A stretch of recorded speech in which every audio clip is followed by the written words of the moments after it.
Hashtag title, the silent signal. Part I. The flight begins.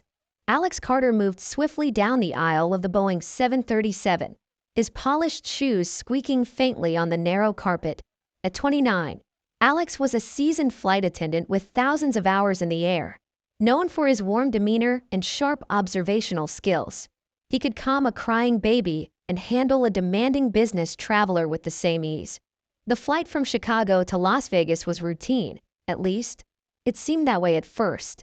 Passengers settled into their seats with the usual mix of excitement and fatigue.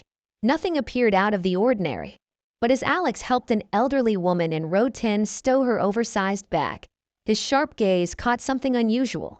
A teenage girl in row 15, Emily Wong, 16 years old, sat stiffly in her window seat, her long black hair falling like a curtain over her face. Beside her, a man in his mid-40s sat with a possessive air. His name, according to the manifest, was Nathan Cross. He wore expensive sunglasses even inside the dim plane, and his hand rested too firmly on Emily's arm.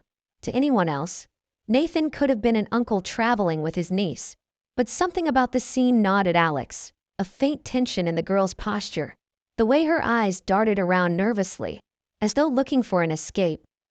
Part 2. The silent cry. The flight was an hour in when Alex returned to the aisle, pushing the beverage cart. He approached row 15 with a practiced smile. "Can I get you something to drink?" Nathan didn't look up. "Water for me." "And," he turned toward Emily, who kept her gaze on the seatback tray, "a soda for my niece." Emily flinched at the word niece. Her fingers trembled as she reached out to accept the drink Alex handed her. Then it happened. As her hand brushed against his, Emily made a subtle motion. Her thumb curled into her palm, her fingers closing around it. A chill shot through Alex. It was the signal, the one he had learned during the airline's recent training on human trafficking, a silent cry for help. His heartbeat quickened as he processed the moment. He had to be sure, though, misreading the situation could lead to disastrous consequences. "Everything okay?" Alex asked gently, his voice low enough that Nathan couldn't hear. Emily's lips trembled, but she gave the faintest nod. That was all Alex needed. Keeping his expression neutral, he turned to Nathan. "I'll be right back with some snacks for you both," he said smoothly, then continued pushing the cart down the aisle. Part 3. A plan takes shape. In the rear galley, Alex pulled his colleague, Maya Ramirez, aside. "Cover for me for a minute," he whispered. "Everything okay?" Maya asked, frowning. "I'm not sure yet," Alex admitted. "I think we might have a situation in row 15.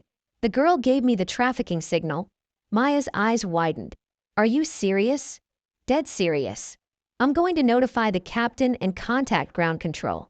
Can you keep an eye on that row?" Maya nodded. "You got it. Be careful." Alex slipped into the bathroom to send a coded emergency message to the cockpit. Within minutes, Captain Evelyn Rodriguez acknowledged his alert and notified air traffic control. "Ground authorities will meet us in Vegas," she assured Alex over the intercom. "Stay calm and keep it discreet. If it's a real situation, we can't afford to spook him." Alex's mind raced. He had to keep Emily safe for the next 2 hours, but every second that passed felt like a lifetime. Part 4. Allies on board. As Alex returned to the cabin, he caught the eye of Rebecca Green, a teacher seated across the aisle from Emily.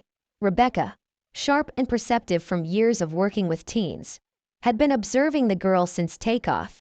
When Alex passed her row, Rebecca murmured softly, "You see it too, don't you?" Alex paused just long enough to whisper, "Yes. Stay alert. I may need your help." Rebecca's jaw set with quiet determination. "Just say the word." Part V. The pressure builds. Nathan grew restless. His grip on Emily's arm tightened, and Alex could sense his suspicion building. At one point, Nathan leaned in and hissed under his breath, "What did you do?" Emily shook her head violently, her voice trembling. "Nothing, I swear." Alex, watching from the galley, knew they were running out of time.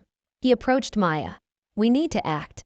The captain's ready to divert if things escalate. Let's move."